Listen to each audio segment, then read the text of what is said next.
JD Vance, the U.S. Vice President, is due to speak soon.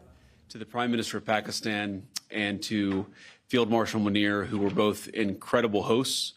And whatever shortcomings in the negotiation, it wasn't because of the Pakistanis, who did an amazing job and really tried to help us and the Iranians bridge the gap and get to a deal. We have been at it now for 21 hours, and we've had a number of substantive discussions with the Iranians. That's the good news. The bad news is that we have not reached an agreement, and I think that's bad news for Iran much more than it's bad news for the United States of America. So we go back to the United States having not come to an agreement. We've made very clear what our red lines are, what things we're willing to accommodate them on, and what things we're not willing to accommodate them on. And we've made that as clear as we possibly could, and they have chosen not to accept our terms. Questions? Sir, Nick Robertson from CNN. Precisely what have they rejected here? Can you help us understand it a little bit? Well, I won't go into all the details because I don't want to negotiate in public after we negotiated for 21 hours in private. But the simple fact is that we need to see an affirmative commitment that they will not seek a nuclear weapon, and they will not seek the tools that would enable them to quickly achieve a nuclear weapon. That is the core goal of the President of the United States, and that's what we've tried to achieve through these negotiations. Again, their nuclear program, such as it is, the enrichment facilities that they had before, they've been destroyed. But the simple question is, do we see a fundamental commitment of will for the Iranians not to develop a nuclear weapon, not just now, not just 2 years from now, but for the long term? We haven't seen that yet. We hope that we will.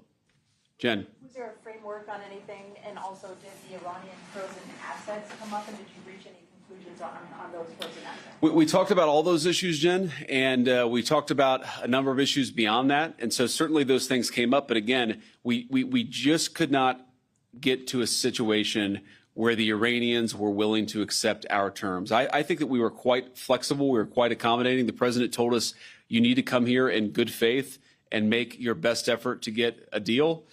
We did that. And unfortunately, we weren't able to make any headway. Preston.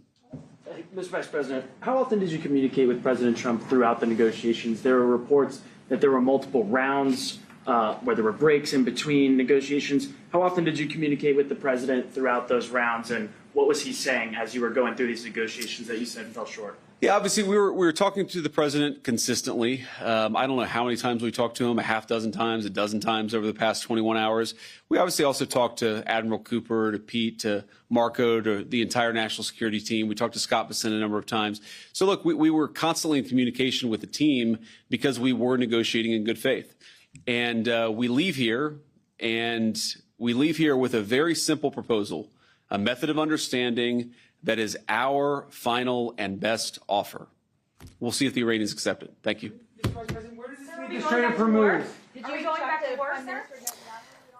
Okay, that was the U.S. Vice President JD Vance talking after a marathon 21 hours, he said, of discussions with the Pakistan negotiating team and with Iran, and essentially saying that after those 21 hours, unfortunately, they are now leaving Pakistan with no deal. We go back to the U.S. without a deal.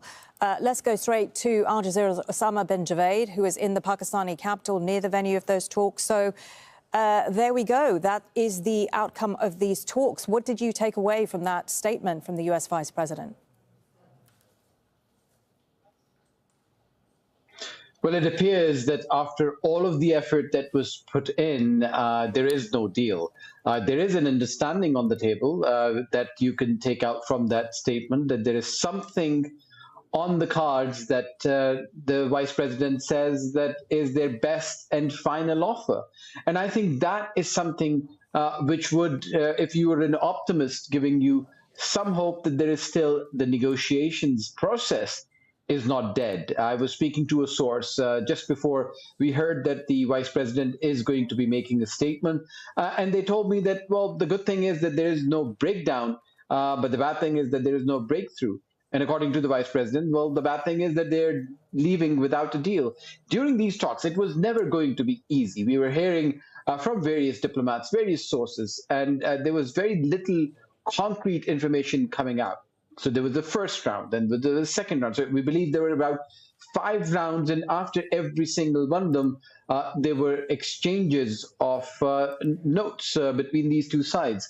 So it appears that there is some sort of a wider framework that both sides have come towards. I think there is a proposal and a counter proposal from what we gather from JD Vance, and there's not been an agreement. So now we'll have to see what the Iranians have to say about it, because the sources that we were speaking to during the day, they were of the view that the United States is asking for maximalist positions, especially when it came to the Strait of Hormuz. The Iranians are not willing to budge on that, and they say that they've been talking about multiple issues, including the nuclear program, including their influence in the region, including other issues regarding the economics of all of this, because the Iranians have been insistent about an asset unfreeze from the United States as well. So it appears that there has been some movement, because if they were to break down completely, that would have happened much earlier. So going in, you heard from Bagher Kalibaf saying that this is only going to be successful if there is an asset unfreeze and the issue of the Lebanese ceasefire. That has not transpired. We believe from our sources that there is some indication of an agreement with Israel that it is not going to bomb the capital Beirut, and is going to continue its operations in the south. But again, this is all drip information that we were getting from some sources. So we'll have to wait and see on the Iranian version of events. And then obviously the interlocutors who were the Pakistanis, diplomats that I've been speaking to tell me that there's been tremendous effort that has been put into just bringing these sides to the table. A historic day where they, for the first time since the 1979 revolution in Iran, were able to bring such high level people face to face with each other. Osama, what should we read into the fact that no mention was made of whether there will be any more talks, when there might be more talks? Do we take that as a positive sign or a negative sign? Well, it will all depend on the other side, because right now we've heard from the Americans, and JD Vance is leaving by saying this is their best and final offer. So there is an offer on the table. I think that we can take away from it. Now, he's saying that they were not able to make progress because it appears that they have not moved from that offer that they made. So whether this was an offer that they came with to begin with, whether this was an offer that transpired during those multiple rounds of negotiations, where there was a give and take from the sources that we were talking to in the government, they were telling us that there is their push is that unless there is a compromise, unless both sides are willing to give and take, these things cannot move forward. And there was no expectation of a major breakthrough here today because of, you remember how long it took for the Joint Comprehensive Plan of Action, the JCPOA, the Iran nuclear deal, where experts and politicians and nuclear scientists poured over every single line. So it appears that the diplomacy is not dead, but as in the words of the U.S. Vice President, it is unfortunate that they are leaving without a deal. OK, Osama, we'll leave it there. Osama bin Javed there for us in Islamabad. I just want to recap for anyone who might be joining us right now what we heard there from the U.S. Vice President JD Vance, who, after those marathon talks in Pakistan to bring together a deal between Iran and the U.S., announced that there was no result in an agreement to permanently end the war as a result of those talks. I'll just quote what he said. "We have been at it now for 21 hours.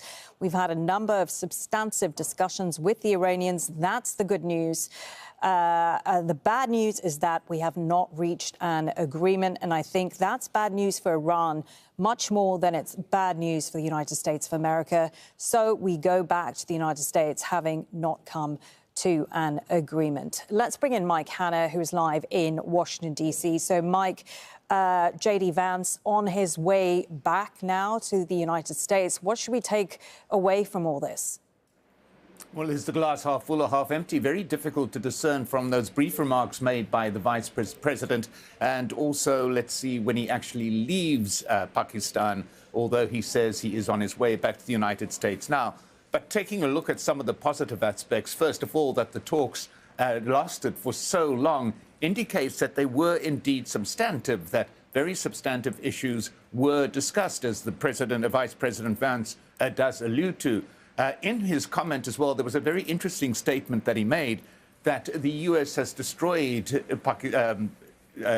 Iran's ability to create a nuclear program at this stage. But he said what the U.S. is looking for is a commitment from Iran never to do so. So this has moved away from, OK, you've got to stop your enrichment, OK, you've got to stop developing a nuclear capability, to don't even think about doing it. So this is actually a major issue, because that has completely switched the terms of what was being negotiated about, both before the conflict in the 2 rounds of indirect negotiations that were heard, and quite possibly in the negotiations that have been taking place now.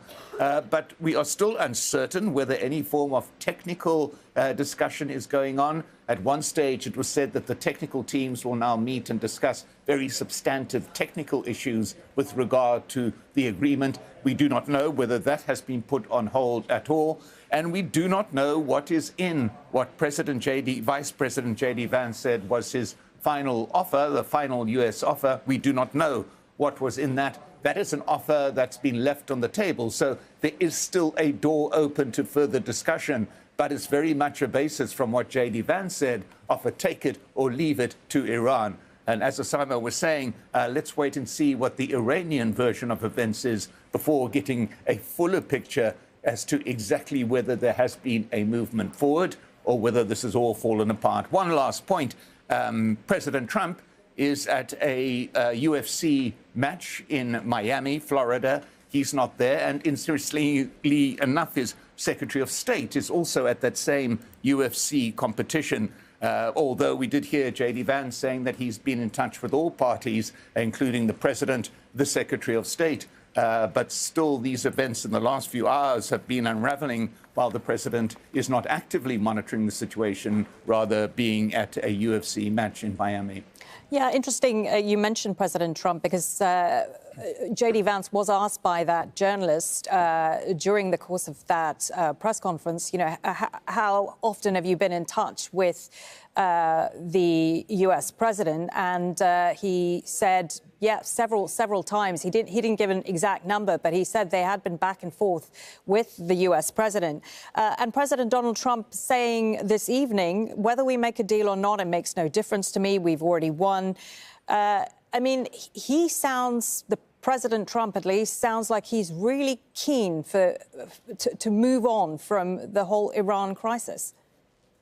Well, it's difficult to get into President Trump's mind, but the fact that he is not actively and constantly monitoring these talks is in itself significant. That his terms put that together with what he said, is that the U.S. has already won this war. Whether there's a deal or not doesn't really matter. It does appear as though the president is trying to put all of this behind him. He's looking for an off-ramp, even where there may not be an off-ramp in place, given the fact that there may be no agreement to these so-called negotiations. But it does appear, from the fact that he's not directly monitoring what is happening, to the fact that he's fairly dismissive of the chances of getting a complete agreement, saying it doesn't matter because the U.S. has won the war already. There does appear to be a real desire on the part of President Trump to move on, to take an exit ramp that he chooses, saying, yes, well, we've won the war, let's go on. We'll let the Iranians look at the negotiations, we'll carry on talking, but basically the war is over. So there does appear to be that element to it. And Mike, while we didn't actually hear from the Vice President exactly what the proposal was that they had put forward, which the Iranians had rejected, we did over the course of the day get the sense, or according to rumours at least, that the Strait of Hormuz was one of the big issues that was the sticking point. Where is the US stance, at least ahead of these talks, on the Strait of Hormuz? Well, we've had various versions from President Trump himself. At one stage, President Trump was saying, the Strait of Hormuz is of no interest whatsoever to the United States. It doesn't need the oil that passes through there, and it's up to other countries that use that oil to police the Strait of Hormuz and to sort out that conflict with Iran.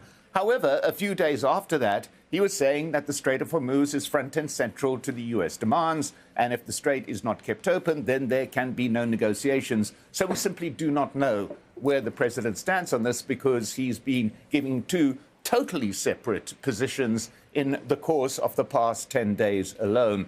And in the course of the day, we had reports from the Pentagon saying that U.S. ships did pass through the Strait of Hormuz untouched by the Iranian defenses. There has been some dispute about that, but that's what we heard from CENTCOM as well as the Pentagon. So for President Trump, it would appear it depends where he is when he's asked, is the Strait of Hormuz a potential sticking point in any negotiation? 10 days ago, it wasn't. In the last few days, yes, it has been central to that. But it does appear that these talks, from what the vice president was saying there as well, centered very heavily on the nuclear aspect of the US-Iran relationship. And in particular, as I said, that very amorphous concept that not only are they looking for an end to Iran's nuclear enrichment, even be it for peaceful purposes, which Iran insists it is and always has been, that they are looking for something a little bit more fundamental, and that is a commitment to never seek a nuclear program, which, once again, as I said a little bit earlier, changes the parameters of this discussion very, very substantially. And if that is indeed in the document that JD Vance says that he's left them, the Iranians can take it or leave it, in all probability, with a clause like that, that document would be left sitting on the table. So very difficult to glean exactly what is happening here, given the various positions we've had from the US government, and given the fact at this particular stage we have not heard from the other parties to the discussions yet, or indeed the mediators sitting in between from the Pakistani leaders. Yeah, let's talk about the mediators, the Pakistan mediators, and the role that they've played, because before he left, JD Vance said whatever the shortcomings of the negotiations, it wasn't because of the Pakistanis, who did an amazing job really trying to help us and the Iranians bridge the gap and get to a deal. But it wasn't to be, obviously. The Pakistanis played a crucial role in even bringing about the ceasefire in the first place. What is this going to mean for them, that things seem to have come to a halt at this stage? I think we've got to be very careful with qualifying our positions on this. It wasn't to be at this particular point in time, at the moment when President Vance was saying that we're going back to the United States. This discussion, this negotiation has been all filled with all sorts of twisting roads and various versions of what was said and various versions of what plans have been given to the other, and even various versions of what the basis of these negotiations was actually on. We do not know that, because there's confusion about what President Trump thought he was exactly accepting when he agreed to these negotiations taking place, when he agreed to the ceasefire being put in place. So it is a very, very fundamental shifting moment. But to get back to your question, the Pakistani mediators have been absolutely crucial in this. It's hard to see another another country that could have got these parties together, not only get them together in terms of separate talks, as the Omanis did, for example, but to get them into the same room talking face to face. That is a massive achievement.